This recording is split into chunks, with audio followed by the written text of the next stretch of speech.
Newly published research shows that the drug Primodos does have the potential to cause birth defects.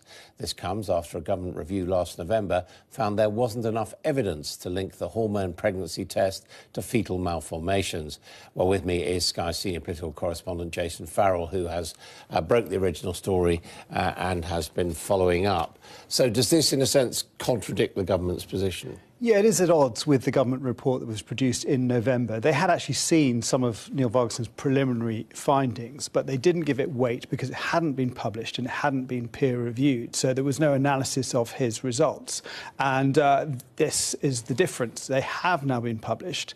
They have now been peer-reviewed. They are at odds with the findings of the government report. And just to give you a bit of history to this, the pill was taken back in the 60s and 70s by women to see if they were pregnant. If they were pregnant, their pregnancy would continue. If they weren't pregnant, it would induce a period.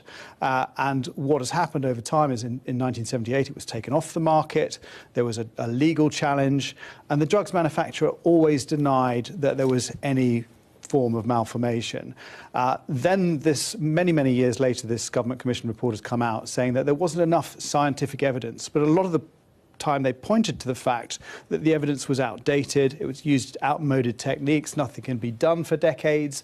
And here was this new study that had been done but just hadn't been peer-reviewed. So many of the people who claimed to be victims of Primodos said, why didn't they just wait for this report to come out?